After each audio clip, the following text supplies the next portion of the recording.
Today I'm going to be replacing this. It was the rim joist of the original home, but now it's used as a joist header for these. You can call it several different things. It can be a girder, it could be a beam. People call it different things, but that's what I'm replacing today. And what makes this tricky is we do have this header over the top here, this beam that's supporting this ceiling load. So what I think I'm going to do, I'm going to run a support from here up to here and just try to hold it right off this pier. Not only do you have this ceiling structure here for the addition, but you have the original roof is still with the shingles. So it's supporting all of that. But I think I can just run something up off this pier here and support it. So I'll be able to remove this underneath.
It's removed.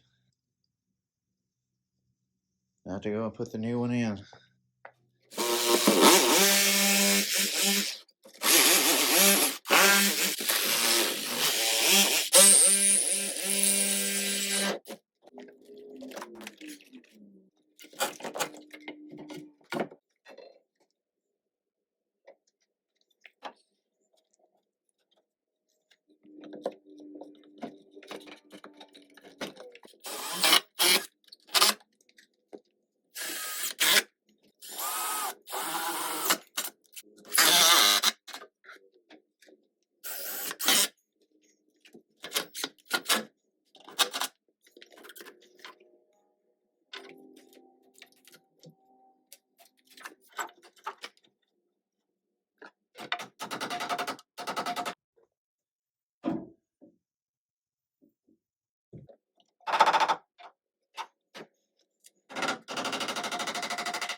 Anyway, overall, pretty happy with it.